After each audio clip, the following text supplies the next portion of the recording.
Hello and welcome to Cryptotexty talk show. Today our guest is Davit Mrelashvili, official representative of ZenCash cryptocurrency in Eastern Europe. Hello Davit, Hello. Welcome to Ukraine. Thank you. We are now in Kiev, Christiatic Main Street in Chateau Restaurant. And what's interesting to indicate that this place with a pay-to-match system accepts many types of cryptocurrencies, and ZenCash is one of them. What do you think about Ukraine and Kiev in terms of crypto? What's your impression?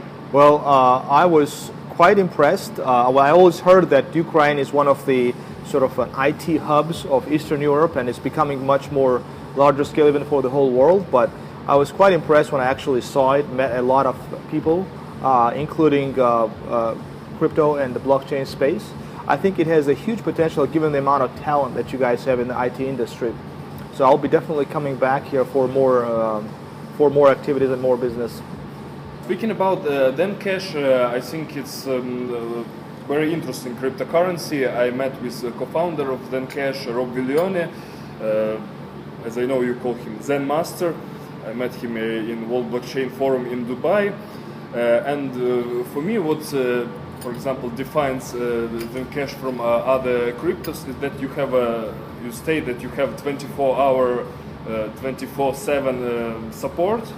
And while many cryptos are not defined in terms of management, you have a structure of a company, you have many people working in it. And as I know you are from the beginning in ZenCash, can you maybe tell a bit about how it was started, how it was developing? Sure. So first of all, to answer your question, I hope there is more than just a 24-hour customer service that differentiates us, and I think that indeed there is. So you're absolutely right. We started out as a startup, but we rapidly evolved in a professionally managed company with people who work for ZenCash in multiple different fields, including, first of all, IT and development, marketing, operations, country representatives, regional leads, etc. And I was part of the project pretty much since the beginning. Obviously, it was conceived by co-founders as a result of being part of the crypto market essentially almost from the beginning. And what they saw is that there was a missing niche in cryptocurrency market. So what they did, they basically took the best existing technology at the time and took it up to the notch higher level. But that was not all. I think one of the main things that differentiates ZenCash projects from many others is that we continue to evolve at a rapid pace. We did not just invent one technology or created ZenCash and we are staying there or growing slow. No, we're actually keeping up the pace with the latest and greatest in the blockchain industry in general. You have many projects such as ZenPub, ZenChat, and you're also active in research and development. Mm-hmm. You even have partners in Ukraine in research and development, InfoPulse, yes, if I'm yeah, right. We do. Can you tell a bit more about these different projects which ZenCash is working on right now? Sure. So ZenChat, ZenPub are examples of use case applications of blockchain technology. I think the initial hype of, oh wow, blockchain is cool, cryptocurrency is cool, is over, or mostly, and now it's all about practical usability. And I think those just couple of the applications that are, some of them are ready, some of them are in development, are good examples of usage of blockchain technology for real people in the real world. ZenChat, for example, is for completely private and secure communications. Even right now, users can send private messages to each other straight from their phones and wallets. Yeah, from the wallets. Yeah, exactly. But and it costs some transaction fees. Yes. Minimal. I mean, it's negligible at this point. Really, it should be affordable even in some of the most poor countries. Hopefully. Yeah, just not to forget, you have a faucet which gives like small amounts. Exactly. Yes. Yeah, we have a Zen faucet. Good point. Yeah, so, for example, it's also good to have faucets. They were very popular a way back, and many years ago I heard that they gave a lot of bitcoins, counting the value of Bitcoin right now. And for me, it's good because it's the possibility for new people to come to crypto who do not want to go to some exchange or buy a lot, but they can try a little bit. Absolutely, absolutely. I think I was finishing on the ZenPub. The ZenPub is for secure publishing, so people can publish their files, their documents, and not worry about third parties accessing them. It's a project, or it's already existing? It's ongoing right now. There is a protocol that I believe is ready, and but it's not completed yet. But it's one of the projects. You also have right now rebranding.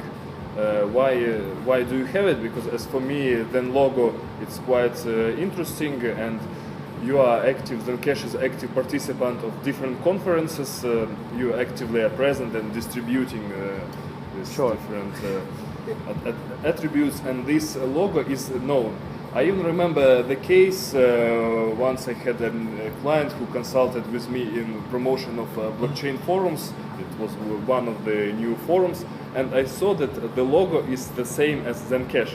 And I asked him, but are you like ZenCash's supporter or maybe from the team? Because in this case, that's okay. Maybe I thought maybe somebody from ZenCash started. He's like, no, I'm not, but because your forum has their logo. So, I ordered it from the designer and he sold this logo. So they changed the logo, of course. But for me, it's also one more sign that this logo is popular. So well, even some people sell it as their own art masterpiece. Well, it's good to hear, but also a little bit, we got to be cautious to make sure that people respect our copyrights. Yeah, but of course it was changed after. I'm glad. But so why do you plan this rebranding? So the answer to the question is probably quite complex and has multiple reasons. But shortly to answer you is that it's probably partially at least part of that continuous evolution of technology of the product that I mentioned. I think we reached the point where we would like to raise the awareness in the community that ZenCash is not just a cryptocurrency, but it's a sort of a wide spectrum of blockchain platform that has multiple uses, and cryptocurrency is just one of its parts, a coin that people can use to get a stake in ZenCash. So that is perhaps the main reason why we're rebranding. And as I mentioned, like if you look at many other successful companies, when there is a sort of a gradual growth and evolution of the of the product, a lot of times needs change, perception change. So we adapt to the growing and changing market. Well, that doesn't mean we're going to have rebranding every year, but I think we have matured to the point of that initial development that we're ready for sort of a broader picture product. And what are the main differences between ZenCash and Zcash? Well, that's we get asked that question quite often. So Zcash is a great technology, great product, and as a matter of fact, the sort of a core of one of the main features of ZenCash is coming from Zcash. That's a ZK Snarks technology, zero knowledge proofs. However, ZenCash is far more than that. We have built and added so many features to ZenCash in addition to what it has, the zero proofs, that it's almost unfair to at some point compare it. But we definitely have to give a credit to Zuka and whole Zcash team for creating such an awesome product that we use. Some people, especially like crypto skeptics, Bitcoin skeptics, who are critical of Bitcoin as cryptocurrency and other cryptocurrencies, one of their arguments is that it's used often for some illegal activities or money laundering and other things. With privacy coins like Zcash, ZenCash, Monero, it seems it's like even more this argument is working. While you are representing ZenCash, do you have like these questions from people that, if you are more privacy focused coin, it can be used by like bad people, criminals, and all these things. Do you have these arguments from the wider audience? I don't know about the wider audience. We certainly get certain. I apologize for this, but I have to call it certain close-minded people who only look at the one side of the coin because, well, first of all, wait a second. The world's largest money laundering and illegal activity and criminal activity happens not on cryptocurrency, but it happens in US dollar. So does it mean that we need to eliminate US dollar or money, or do we need to fight the illegal activity in the proper ways, in working with the community, education, etc., etc.? So I think to me it's the latter. I think, think about the guns. I mean, guns are used to defend our countries, but they can also be used for very bad purposes. So wherever there is a tool, it can be used both ways, but it doesn't mean that anybody should try to kill or hurt the reputation of this truly awesome technology that I think even the critics agree that it's one of the best inventions since internet, for example. I think it's commonly used analogy. So yeah, that's my answer to the question.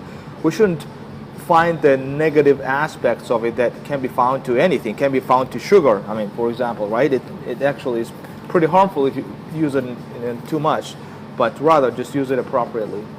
Also, recently, ZenCash was a victim of 51% attack with this ASICS attack. Can you tell a bit more about it and what really happened?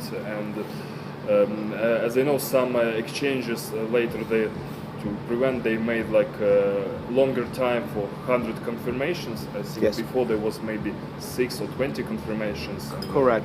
So yeah, that's a great question. And to me, if I could summarize what happened is that it was far from killing, but it could kind of make that phrase that what doesn't kill you makes you stronger. First of all, ZenCash, that's another. Well, for professionals like yourself, you know what it was, but for people hearing who don't know much about crypto, when they hear ZenCash was under attack, they think of ZenCash was under attack. In reality, it was exchange that was robbed. They basically, somebody got enough hashing power to alter the transactions and, to divert a little bit of money to them. The blockchain itself is intact, ZenCash is fine. We actually came out of it, we should say that our operations team was ready because we knew at some point it was going to happen to some coins, and it happened to certain coins before us, and it happened to certain coins after us, and we're just one of them. But I have to really proudly say that our operations and IT team was ready, and they came out of it with a short-term, intermediate-term, and long-term solution that is still in development very quickly. So we kind of cut it off right there, and we contacted all of our exchanges, and one of the short-term solutions was to increase the number of confirmations to prevent people, having that, using the same technique for 51% attack again. Are you now like ASIC resistant? Well, that's I think that's a loaded question. That's I have to say we're more resistant. I don't know if there's an absolute resistance even for Bitcoin, even though probably by the hash power it will be hardest to overcome. But we're definitely in a much better shape than we were before it happened. And well, let's put it that way. The facts are the proof that it hasn't happened since. I mean, since we went through this initial ones, done deal. It's like some also Bitcoin skeptics, they say that the quantum computer will arise and will destroy Bitcoin.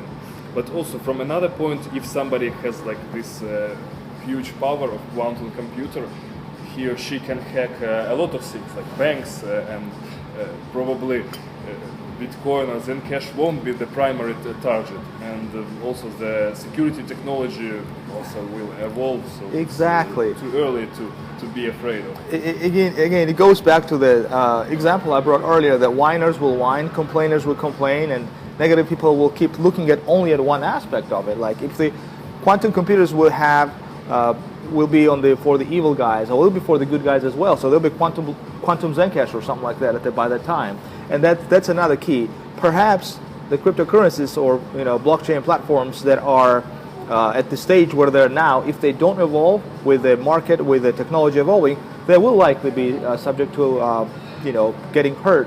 But if they evolve along the way, just like ZenCash is doing, I think we should be in good shape and not worry about it. What are your future plans for the Eastern Europe, for the region?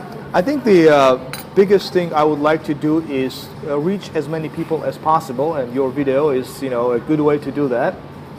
For them to, I think it all starts with education. I would like to people get educated about blockchain space in general and see ZenCash's place in it. And I'll let them judge themselves if it's interesting, if it's not. I mean, even though I would like to, but I don't have an illusion that it'll be used by 7 billion people on Earth, maybe at some point. But I think it definitely has far more user base and potential, even though we have plenty of users here, than presently. And I think it's mostly because of awareness. The second part probably that I would add is to reap the huge amount of talent that's in Eastern Europe and especially in Ukraine. As we mentioned, I call it a new Silicon Valley of Europe, given the amount of IT talent that you guys have. So I think recruiting more people to join the project, it would be another major goal. Yeah, that's actually what we plan to establish, like Crypto Silicon Valley, or maybe better to say Crypto Vertex, Crypto Peak. I think it's already been establishing in Ukraine in a decentralized way, because there are a lot of new startups. We have a special dedicated program, the Rise of Ukrainian Crypto Tech, and we plan to do from time to time these programs, and hopefully we'll do about all the Ukrainian startups. And also we have a lot of conferences in Kiev, blockchain conferences. In September we'll have at least 4 of it. And also what's interesting to ask, in Dubai I spoke with Rob, and it happened that he is also reader of economic authors from Austrian School of Economics, and these authors are popular among some people in the crypto and blockchain area. So he read Ludwig von Mises, Friedrich von Hayek. What about you? Did you read these authors? Sure. So now I'm gonna probably miss your expectation if you compare it to Rob in terms of his expertise in education in blockchain technology. Yeah, the guy is a machine. I mean, he reads all the time when he's not in front of the camera or not sleeping. So I'm probably not as much of an expert as Rob is in this, but I definitely try to keep up with the growing literature that's more and more prevalent in blockchain industry. You are flying back to US soon. When do you plan to visit Kiev next time? As soon as possible. Okay, thanks. Thanks. Have a good day. Hey, great talking to you.